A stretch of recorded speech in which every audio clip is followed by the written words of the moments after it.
Bonjour tout le monde. Hello, everyone. I'm Anna Gainey, Executive Chair of Canada 2020.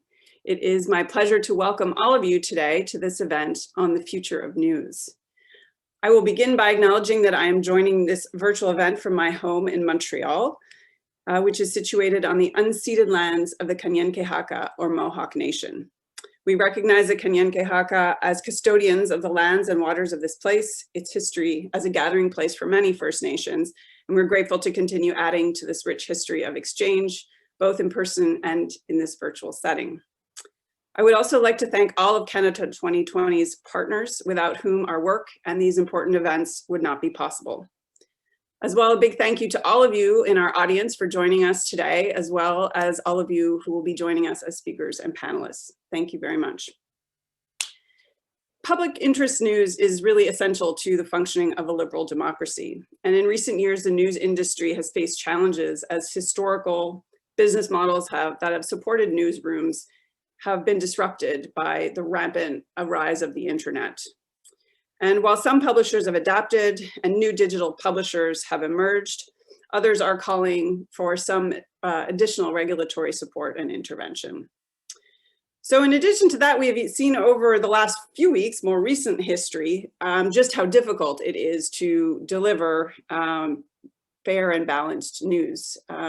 Personally, watching Sean O'Shea, Mackenzie Gray, Evan Solomon, Judy Trin, and so many others on the front lines of the bridge at Windsor, the blockades in Ottawa, and across the country, we see just how difficult this work is as they faced harassment and jeers and threats, and at some point even requiring some degree of police protection to do their job and to deliver what is so essential, their work, to the Canadian public. So, well, it feels these days that good news is hard to come by.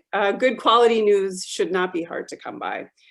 So that's what we're here to talk about today. How can we nourish and sustain fair, transparent, accessible media for all Canadians to remain fully engaged in our democracy? So we have a terrific conversation lined up for you. We will begin with some opening remarks from Minister of Canadian Heritage, the Honourable Pablo Rodriguez, and he will be joined in conversation with Emma Gilchrist, who is a journalist and co-founder of the Narwhal. So on that note, it is my pleasure to turn this over to Minister Rodriguez for his remarks. Welcome, it's lovely to see you. Thank you very much, Anna. Hey everyone, salut tout le monde. It's a real pleasure to be here with all of you. So today's event, it's about the future of news. So I'll take the opportunity to talk about what we're doing to make news more sustainable and fairer. But first, I want to situate this work in our broader efforts to address the challenges of today's digital society.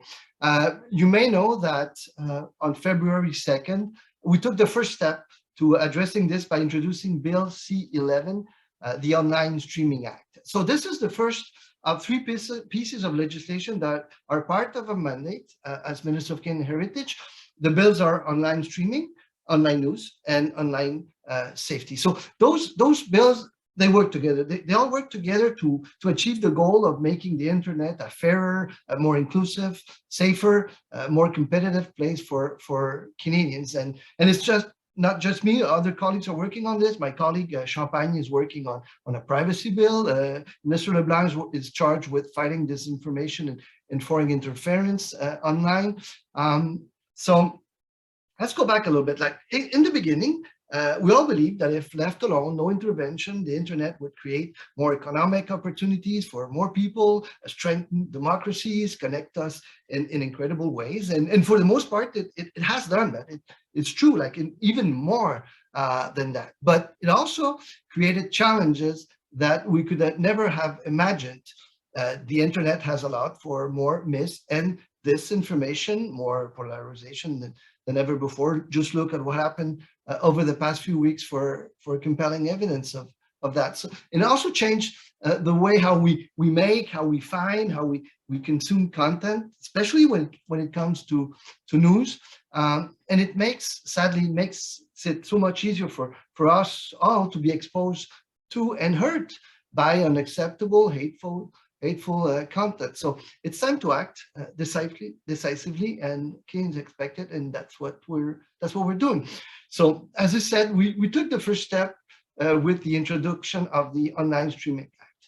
Now, the second piece is the topic at hand today, our upcoming online news legislation. So I think we can all agree that a free and independent press is fundamental to our democracy. It's one of the pillars of our democracy. It's how we stay informed and engage on what's going on across the country, in our communities. Canadians rely on those news to help understand the world we're living in.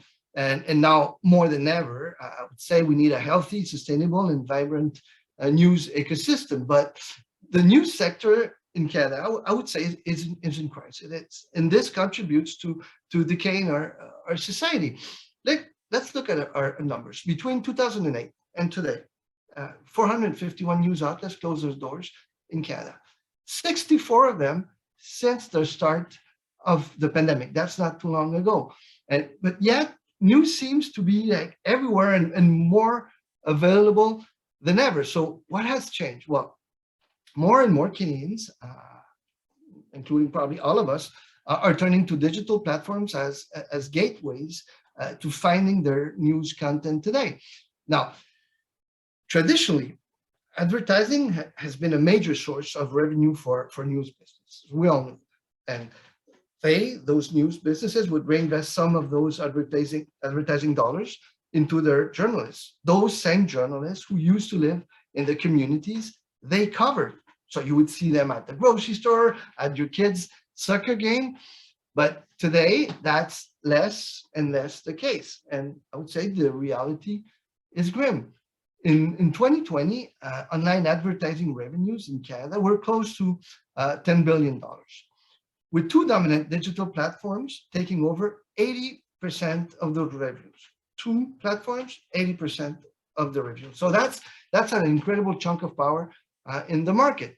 So that also means that while news is being shared widely, journalists in newsrooms are not earning what they should be from their work.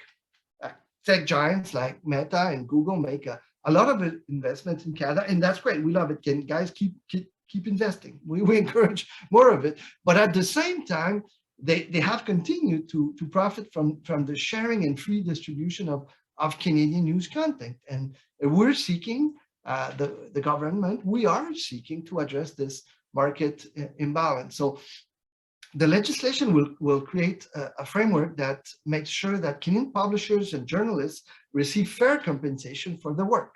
So it will do this by encouraging the tech giants and news outlets to negotiate fair and equitable deals so that news outlets can continue to provide Canadians with quality news content that they can trust. I think that's essential for our democracy. So the Online News Act will work on other things we did.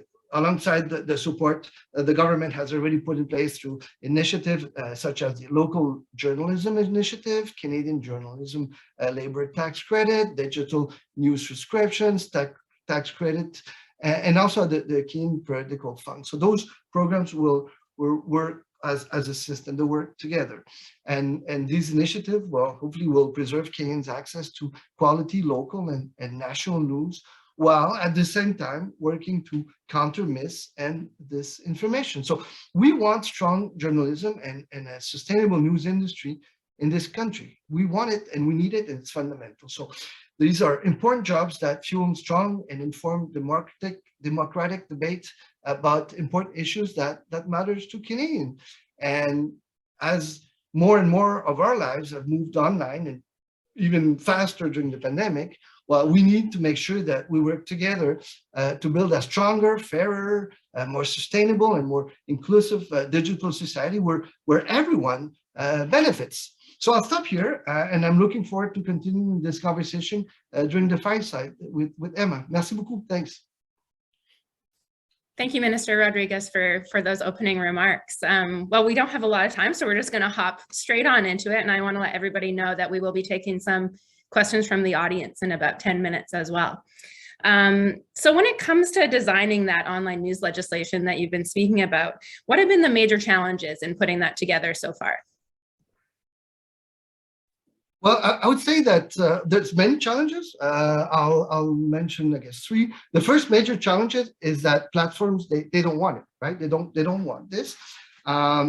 We saw what happened in Australia. Google threatened to leave. Facebook temporarily removed all the news content. But despite the threats, both platforms, Facebook and Google, complied with the law. They struck deals with recognized news organizations. So, and by the way, they never made it to the final arbitration. This is the point. I think that this system can work, and there's a way to benefits all of the sides. The second challenge is that we need to design a legislation where government doesn't decide who are the winners and the losers. It's not up to us to decide to pick winners and losers. So we need a market-based system where the platforms will be negotiating with the news outlets and find a common solution. But we really have to stay arm's length, because it's not the job of the government to decide who will benefit from the system at all. Like, we have to stay way, really far from this, because it is fundamental for the freedom of the press. We have to preserve the freedom of the press. And maybe the third challenge, I would say, is to make sure that it has a positive impact on the whole ecosystem. Like, if it benefits the big players, that's fine, but it's not enough. It has to benefit the other outlets, the small ones, our ethnic press, for example. I spoke with many of them. Actually, I've been consulting since I've been named minister, and my predecessor, Guilbeault, has been consulting too. So we have to make sure that we allow, for example, collective bargaining. So a lot of those small news outlets get together because they don't have the resources on their own. They don't have the resources, the knowledge, the expertise. So they get together and they're able to negotiate in a more fair way with the big platform. So there's many challenges, like any bill that we're trying to pass, but I would say these are the three main ones. Thank you. And what would you say are some of the key lessons that you're taking away from the Australian experience? That's a very good question. Actually, I'd say that well, a key lesson is that it's worked. I mean, it's not perfect, and we're adapting it, right? The Australian model doesn't mean that we have to put it as is in Canada, but I think that it did address the market imbalance between the tech giants and the news organizations, and this is what the bill is all about, right? There's an imbalance, and we need to be able to put these people together to have those discussions and get some kind of a deal. And we're not the only ones considering that model, the Australian model. I know that the UK is looking at it too. So we think that with goodwill, good faith from our side, we can get to this situation where the giant techs are negotiating fair deals with our news outlets, including the big ones and the small ones, and that could work. Great. We have a good follow-up question here from one of our viewers today, Alex. And Alex is wondering, how do you plan to ensure that smaller news outlets are equally compensated? This was one of the hiccups in the Australian legislation matter, that a lot of the big outlets struck deals and some of the smaller outlets were left out of the mix. So what will you do to make sure that these sources of news and information are equally represented in the conversation? Well, that's an extremely important question, because as I said at the beginning, like, it's very nice if the big players get, some compensation, and it's good for them, it's good for news, it's good for the democracy. But what about the smaller one? What about the regional outlets? Because when you're in a specific region further away from Montreal, Toronto, and the big centers, those are the news outlets that speak about us, our SMP, what we do in Ottawa. That's how the community hears about what we're doing or not doing, what their provincial representative is doing or not doing, and what's going on at the municipal level. So for the platforms, to be excluded from the system from this negotiation. They have to demonstrate that they're contributing to the ecosystem. So let's say, for example, one of the dominant platforms comes and say, okay, have a deal with Torstar or another big player, or that's fine, but it's not enough. You have to make sure that you have deal with smaller papers, and on their side, those news outlets will be able to negotiate through collective bargaining. And this came out quite often from many of my discussions. The fact that they're able to regroup is a big thing for them, because as I said before, they don't have the knowledge, the capacity, sometimes have access to the funds to do it, so they can regroup and negotiate with the big platforms. And at the end of the day, what will be looked at is the contribution from the big tech to the overall system, not only because they gave money to one big guy or another. Okay, perfect. And another follow-up from one of our attendees. Australia's framework applies to both print and broadcast news. Will Canada's framework be the same? Absolutely. Oh, yes. It will be the same because, I mean, news are news, right? If you get it printed, or if you get it on radio, or if you get it on television, I mean, they all contribute to informing Canadians. So we will make sure that they're all included. So print, radio, television, yes. Great. Now, you mentioned earlier that the big tech companies don't really want this to happen. I'm curious. Well, you'll hear from Google after me, I'm sure. I know we're going to hear from them later, but I would imagine you've been having some conversations with them as well. You know, have they been receptive to this conversation in Canada? Well, to be fair, we had very good conversation. I had a long conversation with Mr. Jaigra, who's one of, I think, panelists, and some of his colleagues. I spoke with people at Facebook, and that's, I would say, that is my approach, not only with this bill, but from all bills, talk to everyone, because it's not about being one against each other. It's not us and them. We're all part of this system with different roles, different opportunities, different challenges. So we have to see how we can contribute to that. Some players will tell you, yeah, but we already contribute, or some other players will say, yeah, but we don't, news are not necessarily that important for us. We don't control what is put on our platforms. It's user generated, this and that. But the fact is that more and more people are going through those tech giants to have access to the news.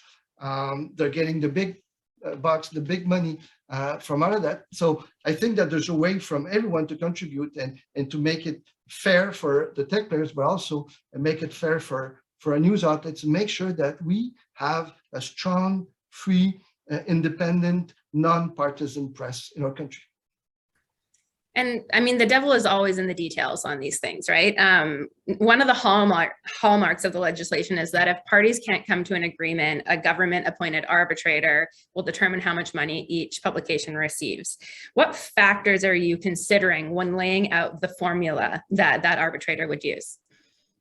Well, it will be, I mean, it will be their decision. We're not controlling what has been discussed. Of course, we stay arm's length, but one of the things that, as I mentioned, Emma, that is really important is that to make sure that those tech giants contribute to the system overall. Again, you cannot have one deal with La Presse in Montreal and National Post or whatever. You need to be able to have an impact across the country on those news outlets that really have an impact in our country. Again, regional news is super important, but they're disappearing. There are communities now that have nothing left, right? And that's not acceptable. Like, we need those people to be asking the tough questions. You know what? Sometimes, to be honest, I much prefer that you guys are not there to ask us questions, because you make our life tougher. But that's your job to ask those tough questions. It's my job as a politician to answer those tough questions. So we need that independent, free, and non-partisan press. So we have to make sure that if a tech giant wants to avoid that type of negotiation at the end, that it contributes to the overall system, not only to the big players, but also to the smaller regional and ethnic and indigenous news media. One of the concerns that I've heard a lot from smaller publishers in particular is how the formula could, tilt the playing field. So on the one hand, if that formula is based on clicks or page views, for instance, that could incentivize clickbait, sensational news, polarization, as opposed to if a formula was based on the number of journalists who you employ, for instance, which is focused more on the inputs than the outputs. Are you having any thoughts along those lines in terms of how you're going to structure that formula? Well, it's not about the clicks, I can tell you, because when it's about the click, it's about more sensational news, and we've seen a lot of that recently. So the formula would take into consideration a lot of stuff that we, of course, as I said, Emma, we want to stay arm's length as much as possible, and we will definitely, because of the importance of freedom of the press. There are already ways, for example, to look at who could be qualified as a media outlet. It's independent criteria set by the revenue agencies. So those that already benefit from some of the tax exemptions are good examples. You need to have a minimum of journalists, local Canadian content, this and that. So those are criteria that will be looked at by the people that will be doing that job. It's not up to me at this moment to tell you exactly who will or qualify or how. I would be doing the opposite of what I'm trying to do. Thank you. Okay, we have a question here from William in the audience. The details and values of Google and Meta's deals in Australia are confidential. Do you think it's healthy for democracy that deals between powerful, influential companies are kept secret? And if not, would you expect more transparency about those deals in Canada? I think that, well, there's a balance to be here. That's an excellent question, because there is, first of all, commercial sensitivity. Of course, there's things that you cannot necessarily divulge publicly. There's also the independence of the press that you have to respect, but at the same time you want the most transparency as possible. And I think one of the things we want to do differently from Australia is to be more transparent in a few ways. For example, in Australia, the finance minister has a final say on who qualifies and who is in an imbalanced situation as a tech. Here, there are criteria that are totally neutral that will evaluate that. We don't want one politician or another to be making those decisions. So when we say that we'll be looking at that as a model, we will, but we will adapt it to our own reality and the fact that we want to be probably more transparent than any other system that exists on Earth. Great, thank you. Now, I'm curious, over the last few years, your government has implemented, a number of measures to help the news industry, everything from the local journalism initiative to the labor tax credit, the digital news subscription, and news status for nonprofit news organizations. And now you're looking at introducing this new online news legislation. Why is it important to you personally to get these journalism policies right? I think it's fundamental for all of us. I'm sure it is for you also, Emma. Journalism is one of the pillars, I said it before, of our democracy, right? You guys are there to cover what happens in the society at all levels. Look at the role that the journalists played during what happened in the last few weeks in Ottawa and elsewhere. I mean, trying to counter that disinformation, misinformation, telling things how they're happening, and look at also, and Anna made reference to how some of them were treated. That's, by the way, totally unacceptable. So we need that strong, free, and independent press. What does a dictatorship do? The first thing they can do, they shut down the press in any country. Look at the history of humanity in other countries, and you'll see that's what they do, right? We need to have those people that are totally free to say, you know what, Minister, what you say, it's not good. It's not factual, or maybe you're wrong on this or on that. And again, as a politician, I have to face those questions every day, tough questions all the time, but I embrace them and say, that's good. Sometimes I'm not happy to receive those questions, but they're absolutely necessary and fundamental. Now, when you see that 450 of news outlets closed in the last 10 years, what does that say? Does that say the democracy is stronger? No, I would say the democracy is weaker because of that. So we have to reinforce the presence of that independent news system and independent journalists are able to cover stories totally independently and also to cover what happens in the regions. Thank you. Okay, we're going to take another question from the audience here. This one is about the role of freelancers in journalism. I'm sure we all know, news outlets, especially as they've suffered financially, have turned to relying on freelancers more and more. Are you looking at anything to support freelancers directly to address, this issue of the sector? Well, the objective here, Emma, is to work the whole ecosystem, and freelancers play an important role in this. And we have to look at ways to include them, because you're right. In some circumstances, they're not included. For example, to qualify for some tax credits, a news organization has to have a minimum of 2 journalists. They have to cover Kenyan stories and this and that. So that excludes the freelancers.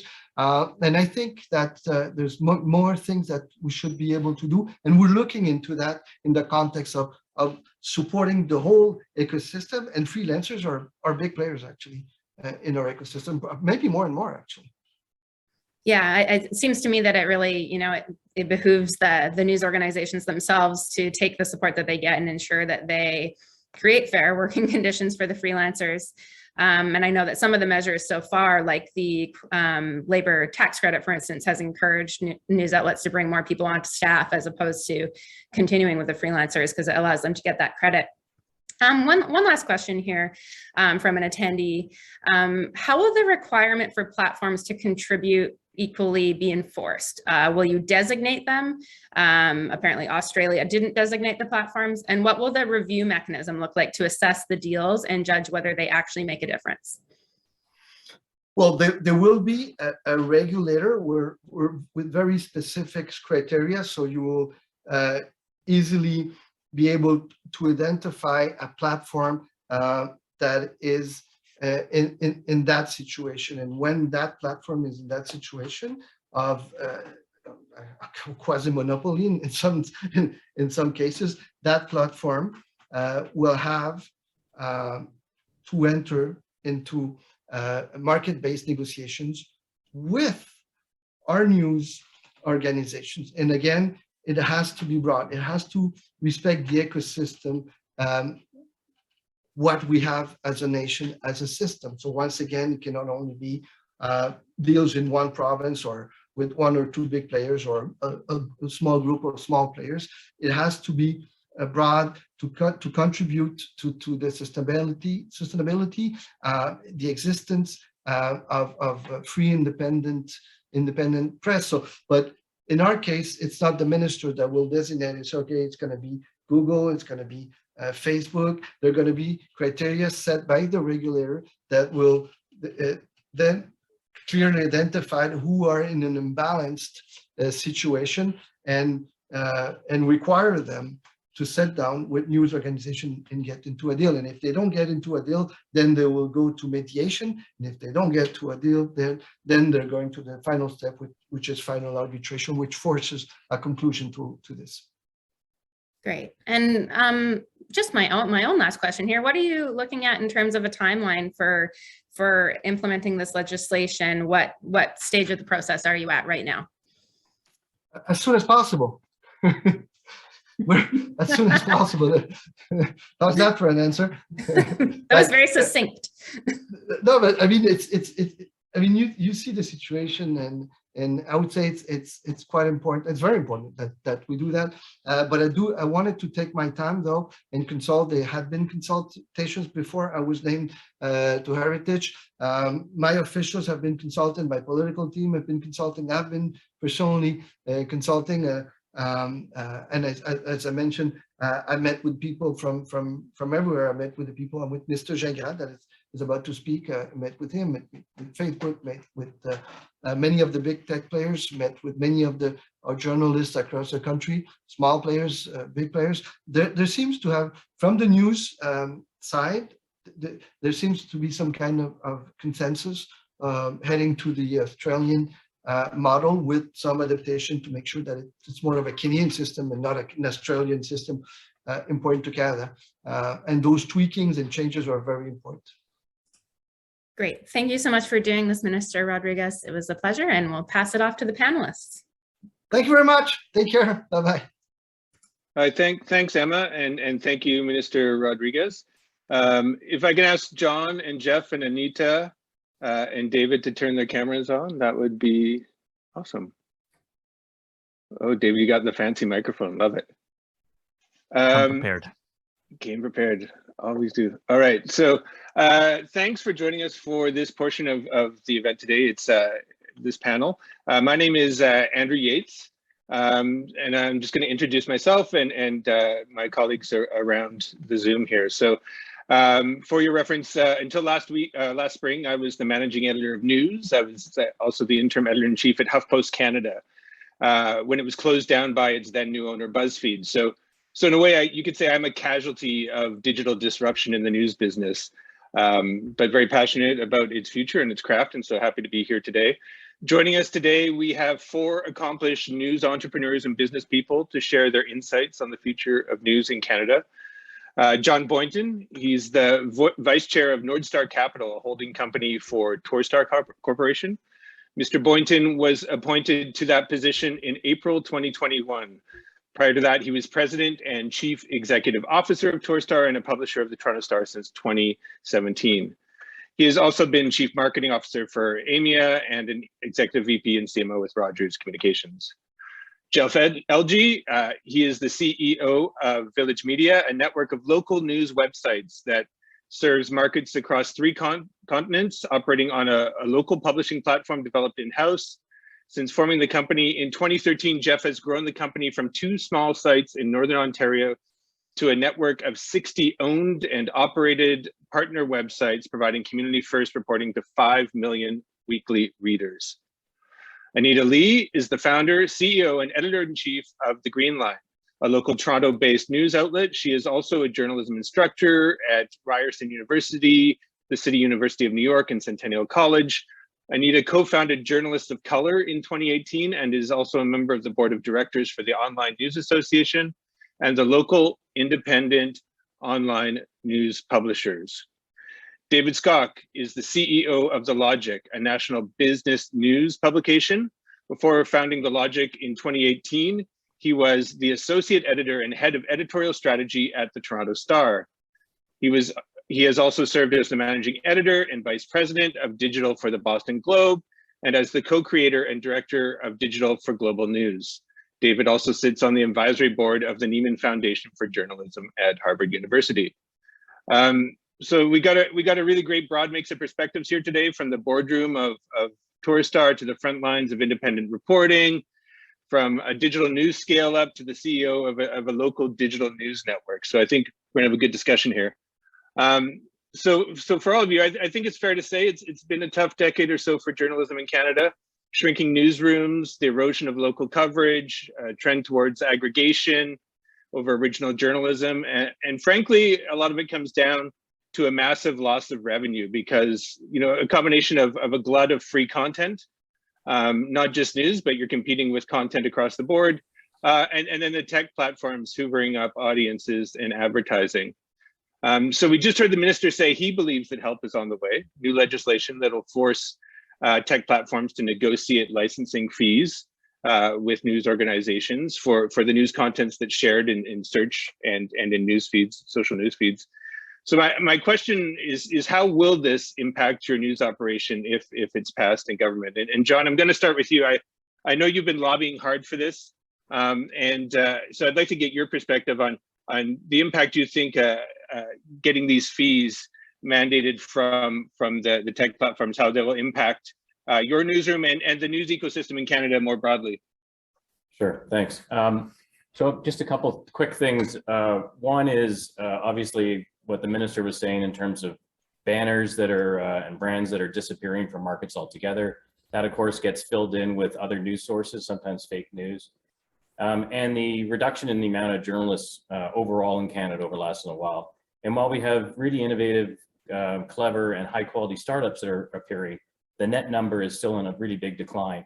That's happening while consumption of news online, even with the existing news banners and brands, is almost at an all-time high. So we're talking about a big increase every year in news consumption online, and yet revenues do not follow. Revenues are either flat or declining online.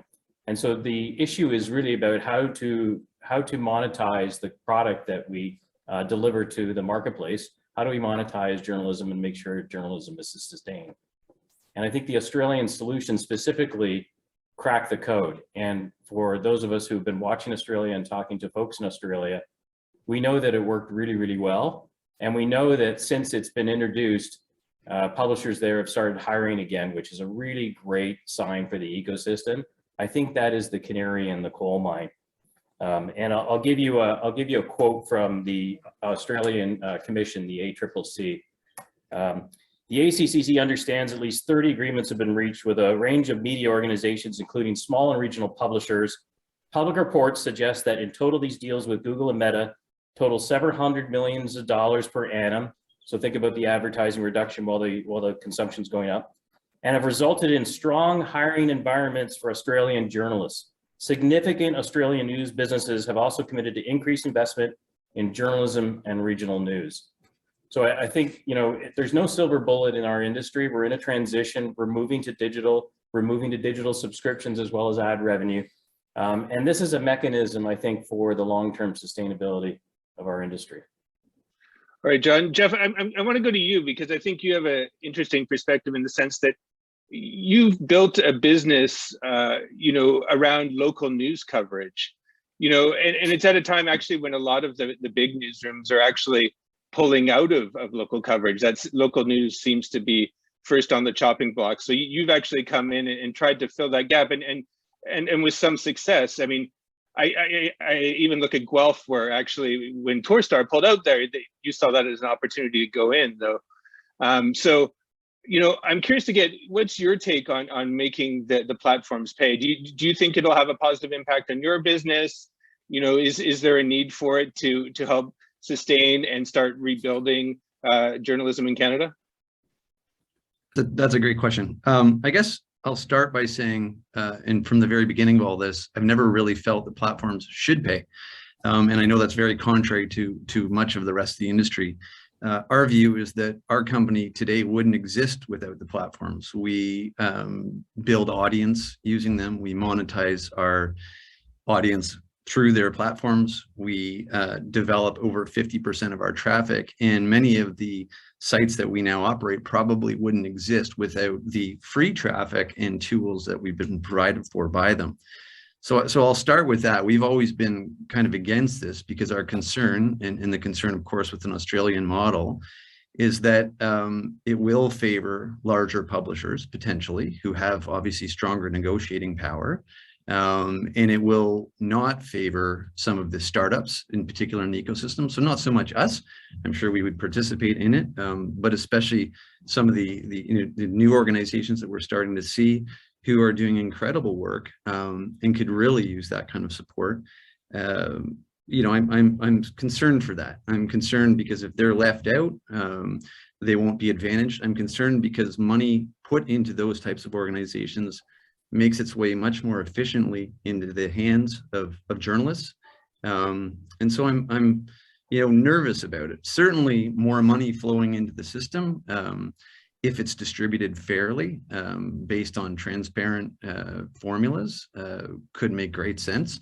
And we've benefited from government programs that do that already today. The Local Journalism Initiative, for example, we employ a number of journalists because of that. The labor tax program has, of course, dropped some of our cost of journalism and has encouraged us to expand. We're just looking for a bit of a variation and a made in Canada solution, I think, here, if there's going to be one. Fair enough. And it's a good, I think, transition to you, Anita. You are, the metaphorical David here to some of these news Goliaths here. You're a news entrepreneur, very independent. And frankly, newsletters are a big form of the way you communicate with your audience. Would fees from sharing on search and social have a positive impact on your business? Talk about your revenue model and where that could fit in and how you see yourself sustaining and growing. Thanks, Andrew, and thanks for having me. I my instinct is similar to Jeff's in that the question at the top of my mind is, how is this legislation going to benefit smaller news outlets, especially since there has been, it's much more challenging for smaller news producers to strike deals with these internet giants, and because this legislation does seem to privilege larger news producers. So for me, I can't necessarily bank on this legislation entirely. In addition to that, like for me, my main focus is diversifying my revenue streams. It's interesting that you brought up the newsletter, because I've had to be incredibly strategic as somebody who doesn't come from, is somebody who's heavily resourced. I'm somebody who's born and raised in a suburb of Toronto called Scarborough, which is, full of working class folks. It is a largely underserved market. And I'm not somebody who comes from money necessarily. So I've had to be a lot more creative about the way I've approached building my business. And in fact, the newsletter that I created was actually I have a newsletter called The Other Wave. It's a B2B publication that is largely followed by industry leaders and media industries around the world, including in Canada. And so I've had to be quite strategic in basically in terms of how I've developed my career as having a presence both in Canada and the US, and building out a consulting business after I left the Discourse, which is where my last full-time job was. I left the Discourse in 2019. I launched this newsletter called The Other Wave, which was a B2B publication that really documented the growth of the Green Line and how I've kind of bootstrapped my way to getting to this point. And it also allowed me to establish my expertise as a media consultant as well as an educator. So without these kind of long-term strategies, and I had to think quite a while ahead. As soon as I became a media consultant, I was actually strategizing how I was able to raise funding for my publication. It is needless to say, I'm explaining that because it is quite challenging as an independent news publisher, especially one that doesn't come with the money and connections to be able to break into the market and make a tangible impact. I'm confident in terms of where the Green Line's heading, but I think it's going to be a combination of, I'm hopeful. I want to observe how the legislation is going to evolve, but I also have to rely on my own business acumen and diversifying my own revenue streams. And really just, for me, collaboration with key partners is really a foundational way that I'm actually developing out my business model and also my news outlet. Great, thanks. John, in a second, I'm going to give you a chance to speak to why you think it won't shut out little guys. But first, I want to hear from David. David, you're kind of a success story in this space. You're often held up as a Canadian news entrepreneur who's cracked the code at least in your niche of business news. You've been growing consistently since 2018 at The Logic. And so I'm curious to see, you also have a pretty rigid paywall too. So search and social perhaps isn't your dominant form of distribution. Do you see legislation like this having a positive impact, or what kind of impact do you see it having on you and your place in the ecosystem? Yes, I do, but not for the reasons you may think. And I'm sure I may address some of what John would probably say in his response. Yes, The Logic, we started The Logic, and to Anita's point, I am fortunate in that I had access to enough capital to start The Logic. We had three goals when we started. The first one was to make Canada a better place to live and work by facilitating those really hard conversations that we need to have as a country about business, about technology, about where our knowledge economy is going. The second reason I started The Logic was to hopefully light a path for the industry to show that there is a path with paid subscriptions, with subscriber-driven revenue that others could follow. And the third reason, as you mentioned off the top, Andrew, journalists have had 2 decades of being in a tailspin of cuts, layoffs and hiring freezes. And The Logic is a bet on journalists. We hire the best and brightest in the industry, and we try to compensate them fairly to show that, the creatives who make this industry and this, in many ways, this country work through their journalism and accountability journalism have a place to go and deserve to have a wonderfully functioning newsroom. We started with 3 people. We now have 20 people, 6 bureaus across the country covering a range of industries across the country. And why do I say all of that? Because innovation is working. Innovation does not happen in a snapshot or as a frame, as in a snapshot of time. If you look at things like the Shattered Mirror, which is a report done by the Public Policy Forum several years ago, at that moment, there was very little innovation happening in the media industry. But as time has gone on, as the disruption curve, as we have moved up the disruption curve and others have, what you've seen is that it's happening. The innovation is in fact moving through. And I'm actually deeply concerned about the market imbalance that the minister referred to, not necessarily from big tech, but from these relationships and deals being struck independently in silos, privately, among big tech and some very large publishers. That is in fact what will stifle innovation. These are deals that are all under NDA, so we don't know how much they are for, but assume for a second it's 5%. Okay, not a big deal, we'll put that aside. But let's assume it's 30% of total operating costs.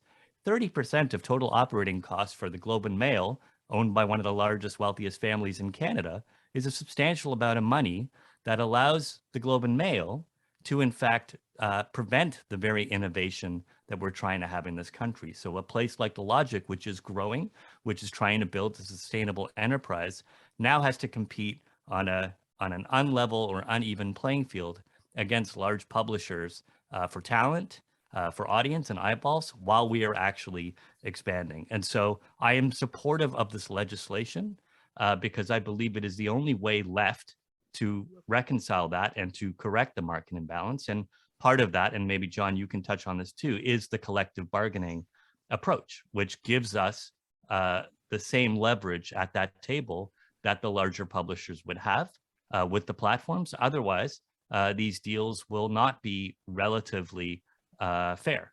And you'll see those, and you already have seen those with leverage, get larger deals that are already distorting the marketplace of ideas and the innovation that we all claim to want so much in this country. Yeah, thanks, David. And so, John, yeah, back to you here. I think not that you represent the industry, but you are the sort of largest player at the table here. And you've done a deal in advance of any legislation. You've signed a deal with Facebook or Meta, I know. So can you speak to, do you think that this will be a supportive piece of legislation for smaller newsrooms and for innovation, but also speak to transparency? Would you advocate for opening up the contracts and showing Canadians exactly how much money you're getting from the platforms? So first of all, let me just for the audience just step back for a second, explain that while we have all of us here as panelists, the vast majority of reporters are represented by the Canadian News Industry Association and Ethnic Media News Association as well. Both of those associations, with the vast majority, we're talking 90-something% of the reporters in the marketplace, strongly support this deal.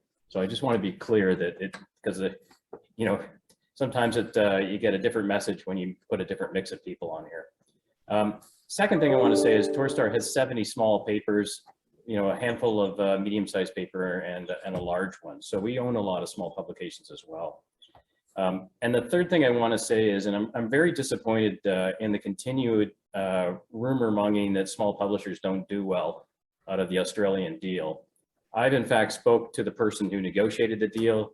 I spoke to the person from the International News Media Association that represents Australia on this file. I spoke to the large publishers as well. I've done my homework. I'm surrounded by reporters, so maybe it rubs off on me.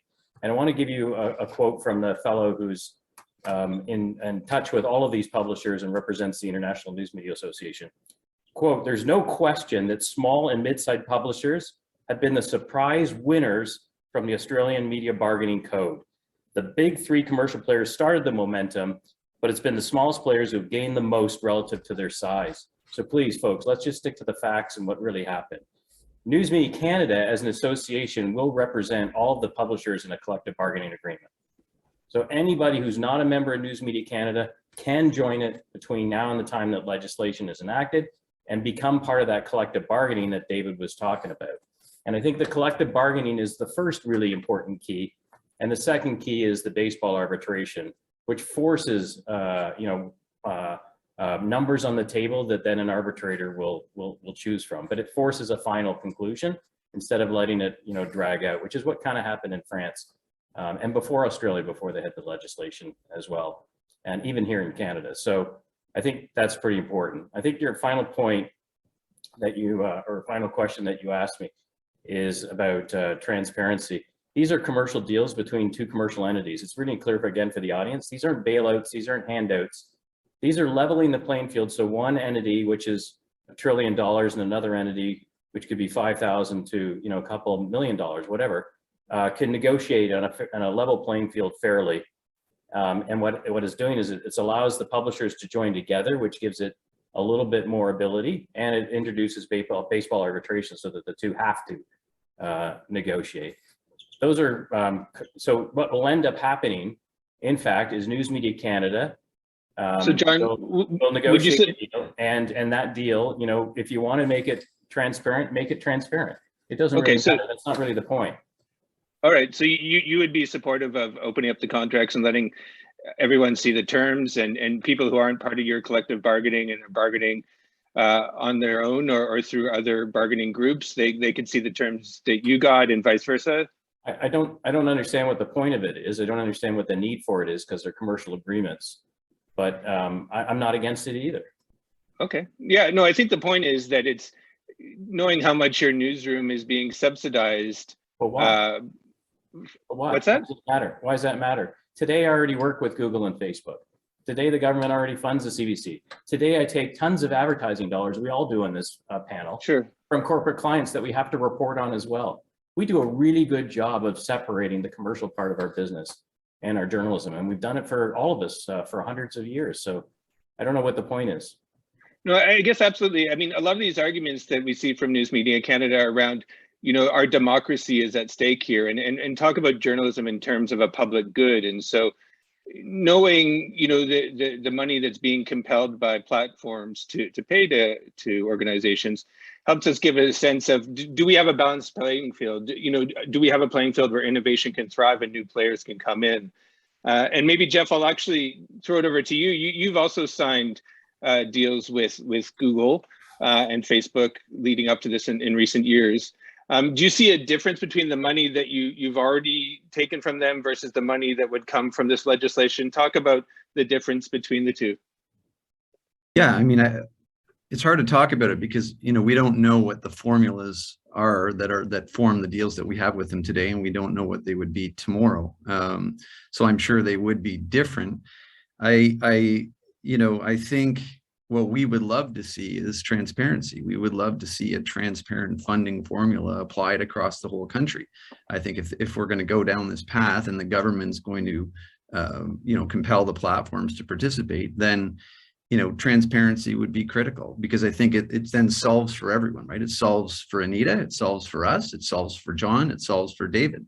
But I don't think that we're getting that in Australia right now, right? I don't think that there's a public formula that says, for example, let's fund you based on the number of reporters you have or your expenditure on journalism, which, to me would be a great way to go about it. So, I can't speak to what tomorrow's deal might look like. And I can tell you that I don't understand the formulas between the deals that we have today. So it's hard to compare. Fair enough.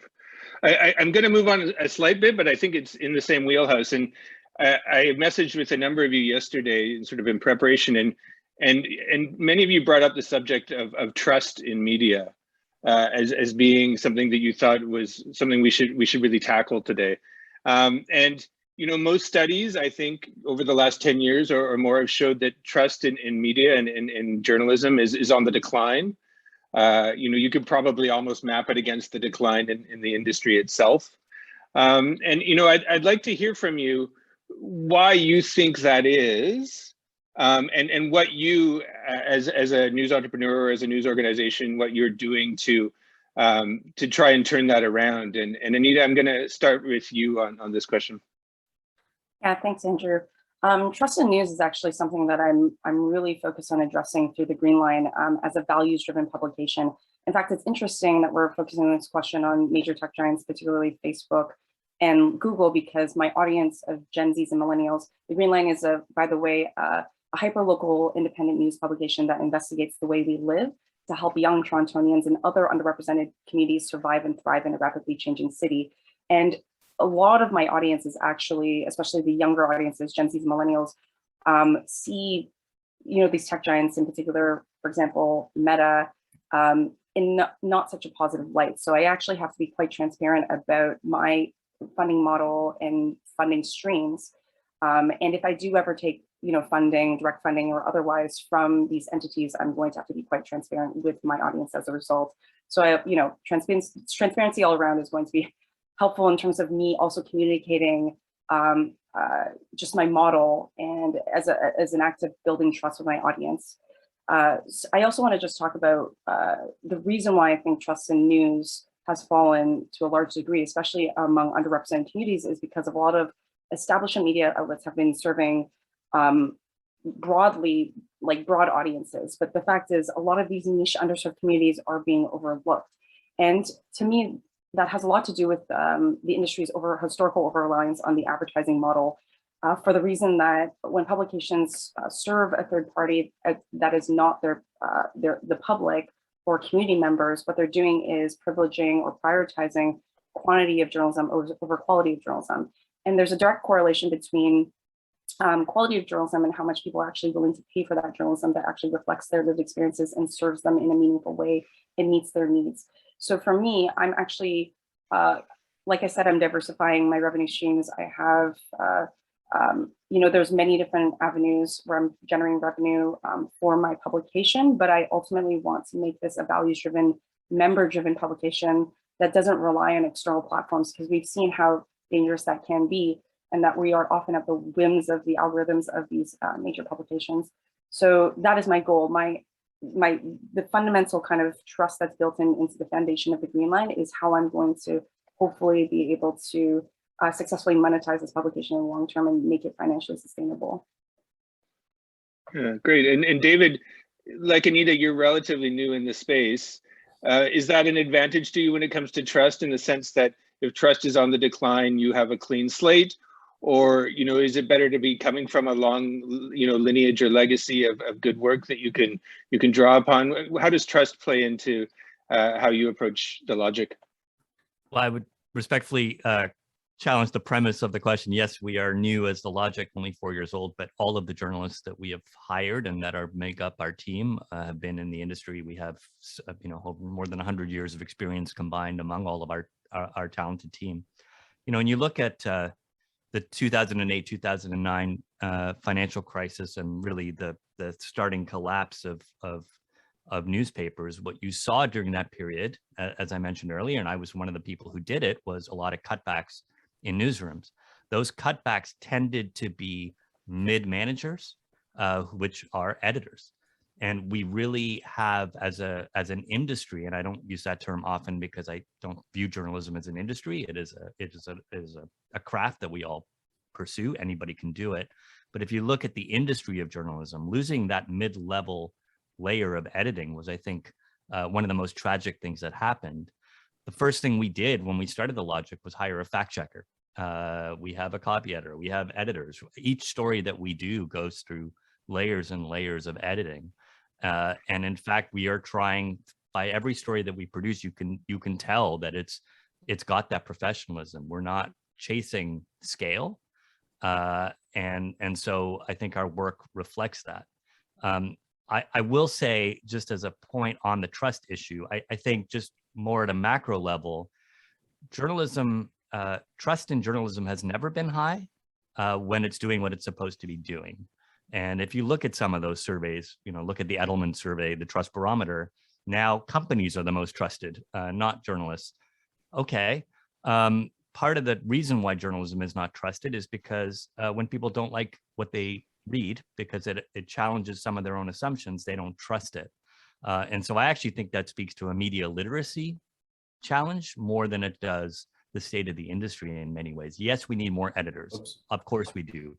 But we also, I think, when we have 10 GR professionals or PR professionals for every journalist out there, need to also recognize that there's a wider systematic challenge at play in terms of where the industry is, and also a media literacy gap in terms of understanding what the actual role of journalism is. It is to challenge. And sometimes trust can be conflated with I don't like what they're reporting, as opposed to I don't trust them.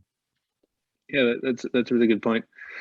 John, at Torstar, you guys, or with the Toronto Star, you come from a unique position that you're grounded in the Atkinson principles, and so you have a codified set of values that you hold up your reporting to and vow to stand by. Does that help you during a time of attrition in trust? What do you see as the reasons behind trust, and how are you sort of working to regrow and gain and maintain the trust of your audiences? Well, clearly we're working against a bit of a tide when politicians and leaders of countries label the news industry, as you said, as untrustworthy and fake news. That doesn't help. So you're swimming against some pretty influential people.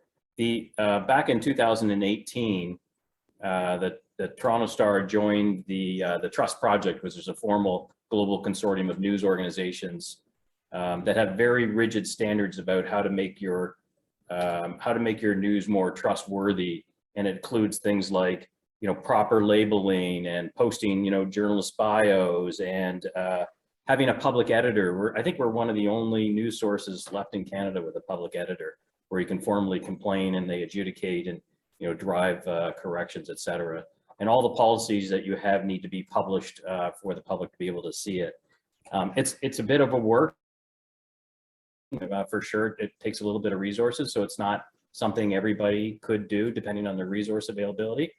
But it was a major investment on our part to make a statement and to dramatically improve actually how we were doing in the area. So we're quite proud of how far we've gone. I think we have more work to do, and I don't think that'll ever be something you're finished with. But I think in general, I would encourage everybody to lift as much of as they could from the Trust Project, whatever is affordable or doable for an individual journalism organization. But I think the more that do it, the better, and I think it would be better for Canada if more Canadian companies joined as well. Absolutely, great. On the subject of trust here, I'm going to reference a question from Shauna Ray. She's asking a question from Dorchester, Ontario, and I think this will be relevant for you, Jeff, and you, Anita. Shauna says, do you think that part of the polarization that's happening in Canada is because small rural communities no longer have unbiased factual news organizations that they can trust? Shauna says she calls it information poverty. So Jeff, I mean, you're in the space of trying to regrow local news networks. Do you feel that it's easier for you to earn the trust? What kind of walls do you come up against trying to earn the trust? Talk a little bit about that. I think it's a great question. I mean, I think if you look at the US, for example, there's so many news deserts, as we'll call them. And in particular, you'll find a lot of bad actors then fill that void, right, with misinformation, et cetera. I think for us, this is we don't find this to be an issue in the markets that we enter. I think if you employ enough journalists and they practice with integrity and you reach enough of the community, then that issue starts to disappear. I don't find that that's an issue for us, to be honest with you, in the markets that we're in. But I can completely see where you have a market that's not serviced.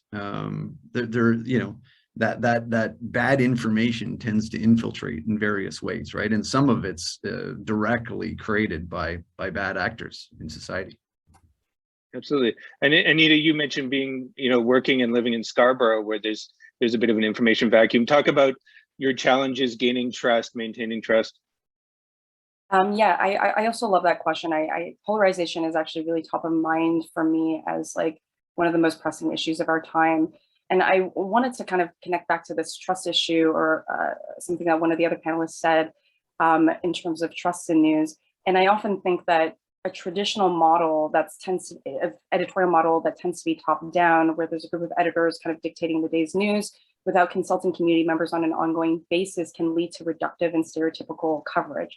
It's not just about the fact that these underserved communities don't like what they see, it's that they're not seeing holistic, accurate coverage of their, their entire being and their lived experiences.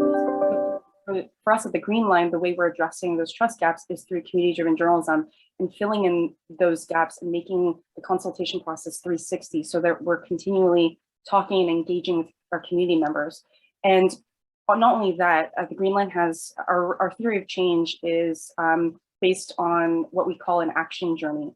And for me, since media is a pillar of democracy and fundamentally democracy is about civic participation and action, I really wanted to connect that idea of not just passive consumption of news, but actually actively engaging in the issues after reading or learning about issues, for example, in the Green Line.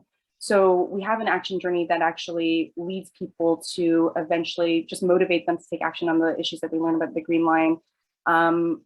Essentially, every month or so, we focus on a systemic issue that is broken down into 4 kind of activations. The first week we publish an explainer. The second week we publish a long form solutions oriented feature. The third week we actually have an event that convenes the sources from the story, the community members and other stakeholders to talk about solutions to a particular systemic issue facing their community. And then the last week we actually publish an article that crowdsources solutions surface at the event. So you're effectively reflecting the solutions from community back to them so they can take action on them. And not only that, those suggestions or solutions or discussion points inform our ongoing editorial coverage. So for me, that kind of fundamentally, that addresses the issue in a bit of a roundabout way, but it still fundamentally is performing the same function that news has historically should be performing, which is acting as a public service and motivating people to actually be active and civically engaged members of their communities. Great. I get another question here from the chat here, the Q&A. And I'm going to throw it to you, David. And this being an independent outlet, you may have a unique perspective. This is from an anonymous attendee who asks, do you see the concentration of media outlets to a few corporations, each within a chain-wide, harmonious editorial voice and shared content, is causing a perceived distrust of media? So I guess what this reader is asking about is the consolidation of media. Does that factor in or have an influence on Canadians' distrust of media, do you think? Well, I actually just want to go back to the other question, which I think will tie into this, which is there's a we tend to forget that there is a public broadcaster that gets $1 billion subsidy to cover local news across the country. Whatever news deserts we have in this country, I think the CBC should be considered and factored in. And I know that they have a mandate review coming up, and these always tend to be mutually exclusive conversations about what we do as private news organizations versus the CBC. And I wish often that they were more closely linked, because I think that answers the other part of it. The other thing, I just want to make sure we're framing local news correctly. I always get nervous when I hear, and particularly as government people, craft policies around local journalism or local journalism initiative. We all seem to assume there's a shared collective definition of what local journalism is. And I would question that. I had a great editor once pointed out to me that when I was feeling all high and mighty about investigative journalism, and that's all I wanted to do with my life, pointed out to me that the recipes section of the local newspaper and the obituary section of the local newspaper were actually as much, if not more, community building tools and resources for the community than any investigative story that we would have written for a spotlight team. And so when we think about what is local, I really get nervous because, some of the work that The Logic does, obviously I'm self-interested here in saying this, but we do local journalism across the country in very specific niches. But, the Toronto Star does local journalism with its obituaries.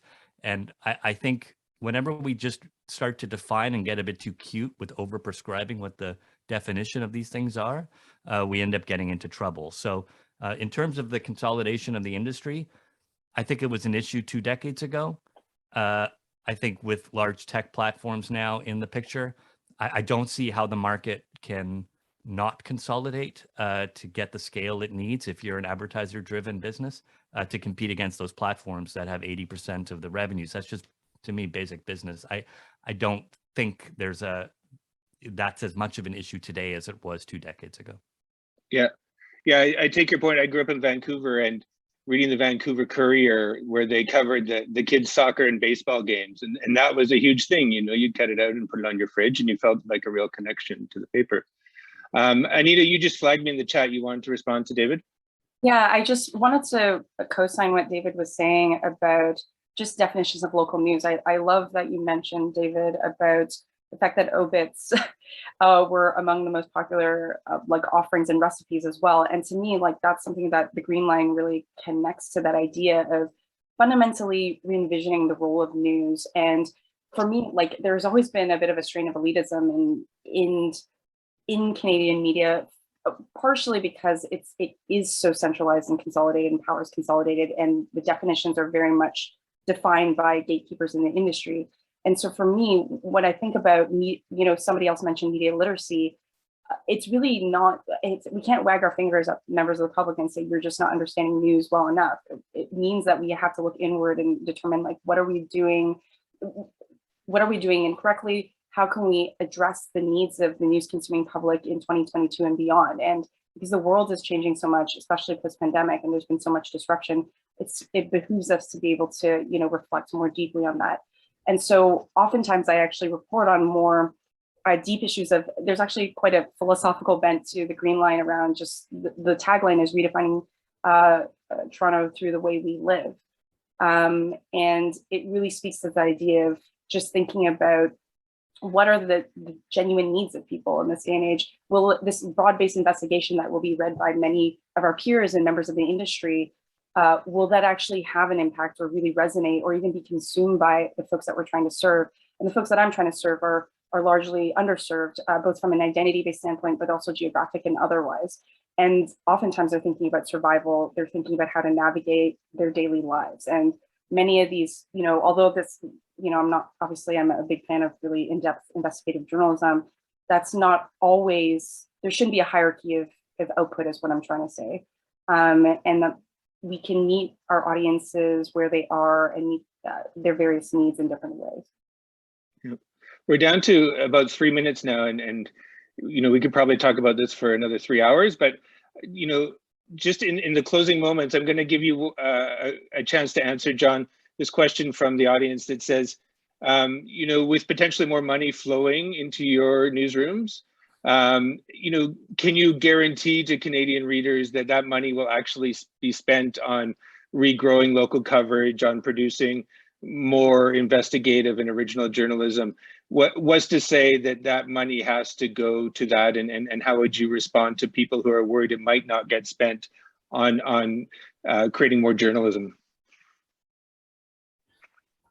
It's a bit of a cynical question, quite frankly, but you know, look, news organizations really have two big sets of employees: journalists and people that sell advertising and provision the advertising. That's the bulk of the company. And let's just start with the problems that we're solving and work our ways up. How about we just not have any more news deserts, any more incrementally added? How about we start filling in some of those news deserts? How about we start in a place where reporters don't get laid off anymore? Let's get through those three. That would be great, wouldn't it? And then on top of that is, how do we get back to hiring again? And I think you've seen the Star now start to hire reporters already, and we've started to beef up a little bit of our journalists in terms of you know, expertise in certain areas.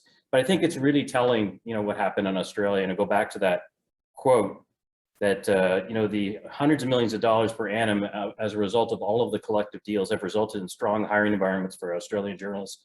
Significant Australian news businesses have committed to increase investment in journalism and regional news. And I think what that tells you is they solved the first one. They think they solved the second one. They were there on the third one, and they've moved on now. And what this legislation has allowed them to do, it's unlock that final layer. But guys, like we're solving some very serious, big issues before we get to the hiring. I think this is a really good linchpin tipping point type of bill that the minister is producing. And I think we're going to see more companies, not just the Star, hiring. I think we'll see more and more companies starting to hire again. Great. And Jeff, I only got 30 seconds for you, but I just want to give you a chance to answer that question. are you confident that new revenue from the platforms will actually go into regrowing journalism in local markets and increased volume of original journalism? 100%. I mean, if you look at the deals that we've signed, if you look at the LGI initiative the government put forward, if you look at the labor tax credit, we've doubled the size of our company in the last 2 years. We're now 70 plus reporters, and we probably hired 30 or 35 since these things started. So 100%. Great. All right, folks, we're out of time, sadly. Thank you for your participation. Enjoyed the chat, and I think I'm going to throw it over now to Anja, who's going to take us on to the next part of the programming.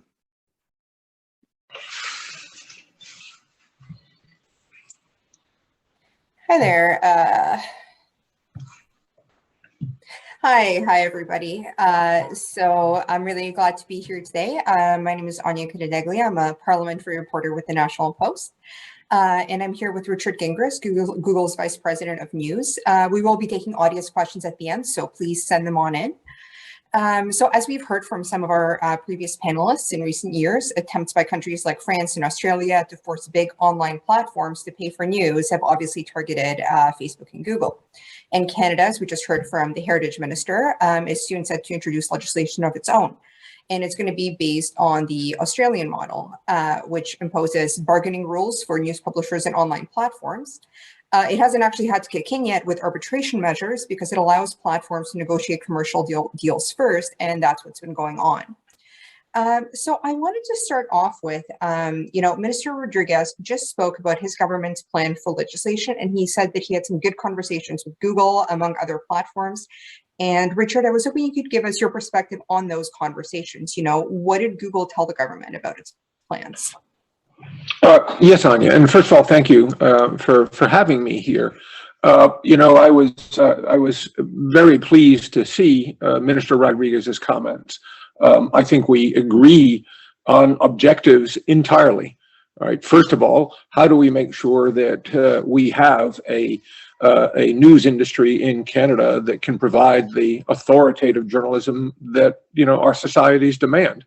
By the way, I have to note, I have also read and watched the coverage of the challenging events you've been experiencing in Canada, and I was struck, but not entirely surprised, by the unfortunate treatment of journalists, performing that coverage.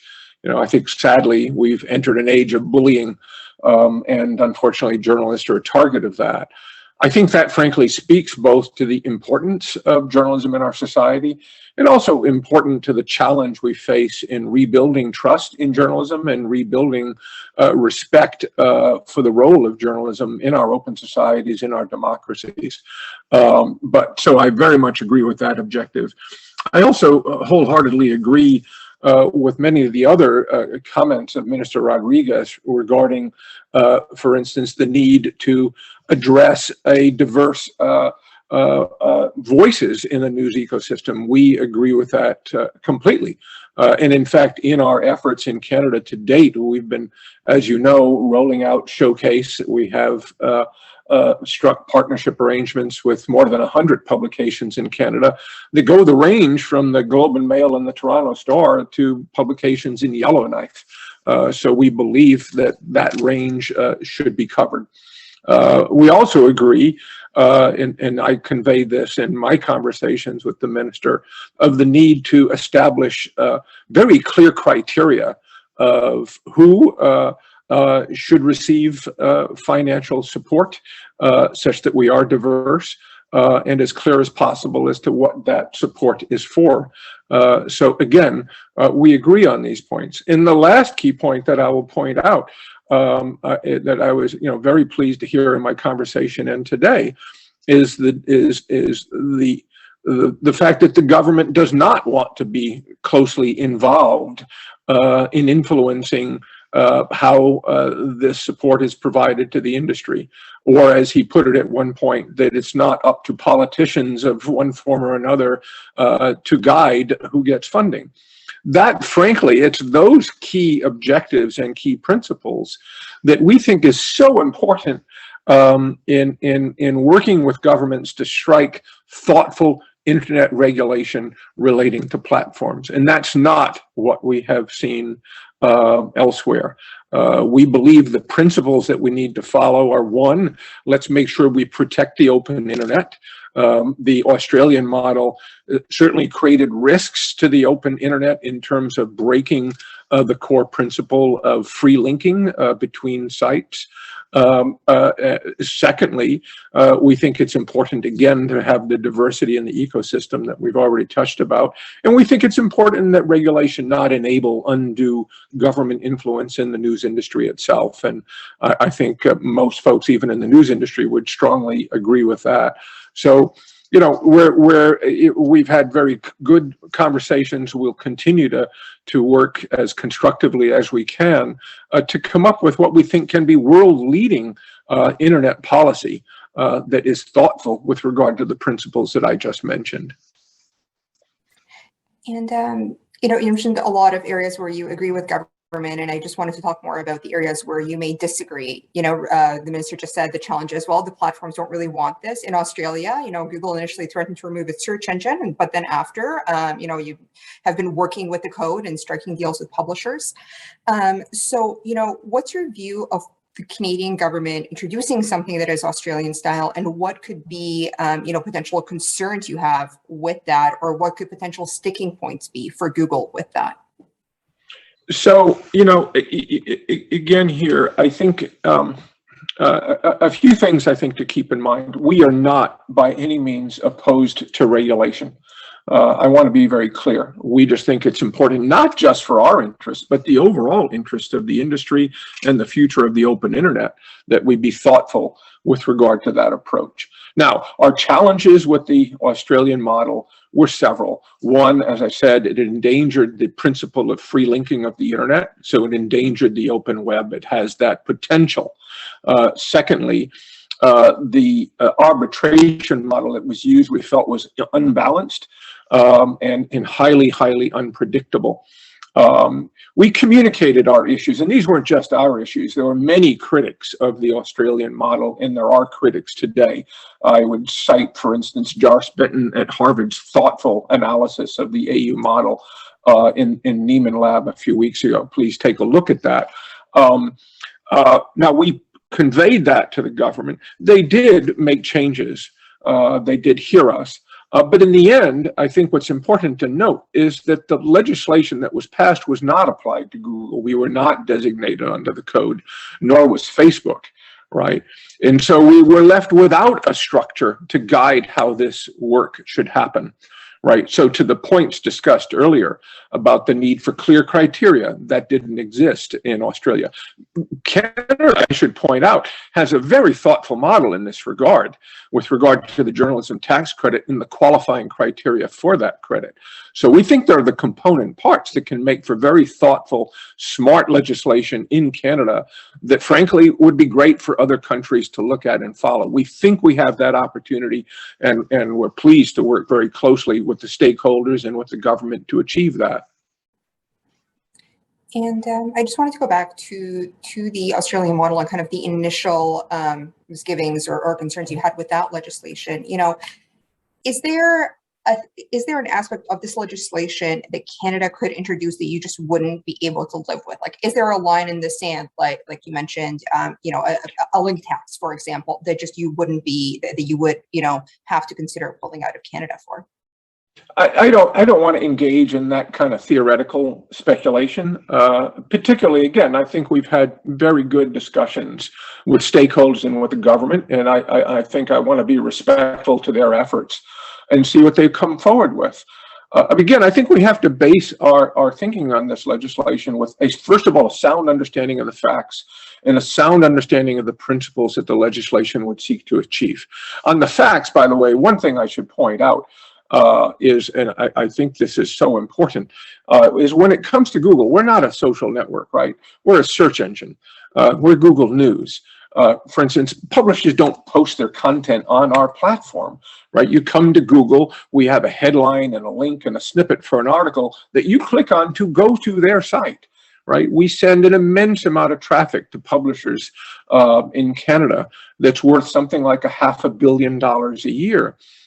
traffic that otherwise, in the print era, publishers paid for via newsstands. So it's important that we understand and we're clear and accurate about the value proposition that is in place today, the value exchange that is in place today. So we're building from that knowledge. I should also point out that in terms of driving revenue, news queries on Google search are about 1.5% of total queries.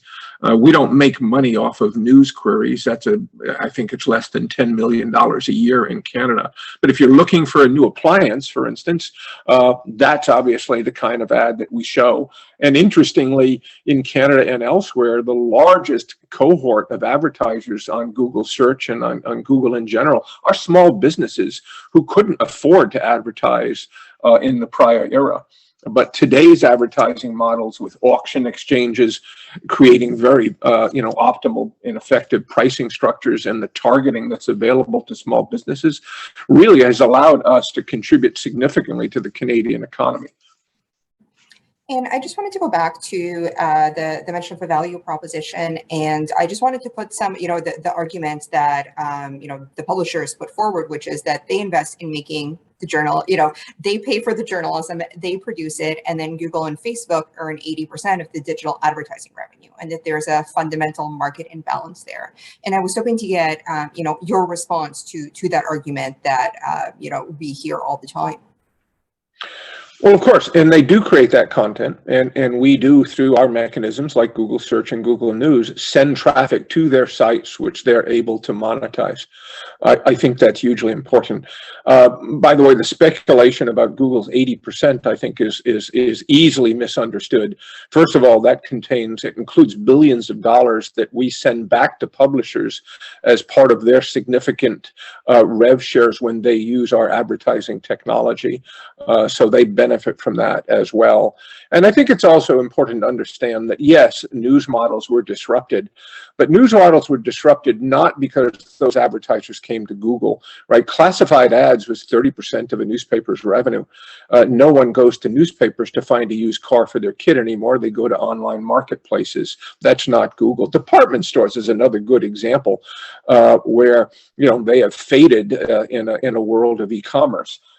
Those were advertisers, obviously, that was the bulk of revenue for newspapers. So it's unfortunate that disruption has occurred, and we're certainly willing, as I've said, to step up and do our part to make sure that we have the authoritative and important quality journalism that our communities need. And by the way, and that's how we've approached it with our showcase offering, as I've said, is with clear criteria to make sure that we're supporting those who are providing comprehensive general interest news to their communities.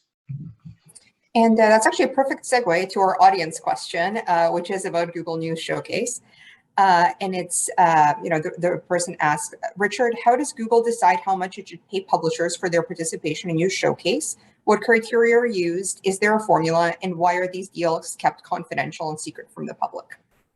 So Showcase, and by the way, let me touch on those criteria. And we use that consistency around the world. So even in Australia, for that matter, the Showcase arrangements were done against that criteria. First, as I mentioned, and we've actually been highly influenced by the criteria of the journalism tax credit in Canada.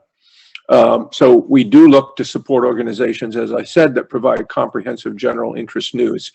Whereas we can't count the number of journalists in the newsroom or audit the number of journalists in the newsroom, the other thing that we look at is how much content are they producing? How many news articles are they producing? So that does help structure the rates. And yes, we do look to some degree at their existing audiences. What is the size of the market they're serving? But the primary components, as I mentioned, is the amount of volume. There's the volume of content they produce, which is a reasonable and easily accessible element for us in place of David likes the notion of number of journalists in the newsroom. That, in a sense, is our stand-in for the number of journalists in the newsroom, is the amount of content that they're producing. And just a quick follow-up on that, the minister indicated that he would want to see the Canadian model be more transparent than the Australian model. What's your view about having to make more details about those agreements public? Are you willing to do that? I think there are lots of ways to provide transparency, and I really appreciate that, because otherwise I think it does drive unfortunate suspicion. But transparency can come in many forms. Transparency can come in the form of very explicit criteria as to who qualifies for support. It can come in the form of very explicit criteria of what is being paid for and how is that being structured. I think those are forms of structures of transparency that could work quite well. I mean, we have, for instance, expressed in our conversations with the government that you could take an entirely different approach, for instance, and say, we're going to create a fund that platforms contribute to, and that fund is distributed by formula. You know, that could be a very effective way that would eliminate either the potential for political influence or the suspicion that somehow the platforms are inappropriately imbalancing the voices in the news ecosystem. Okay, well, I think we'll have to leave it there. Thank you so much for making the time to talk to us today. And thank you also to all the panelists in the earlier discussion and everybody that's watching virtually. I hope you enjoyed all the discussions. And Richard, have a great afternoon, and have a great afternoon, everybody else. Thank you very much.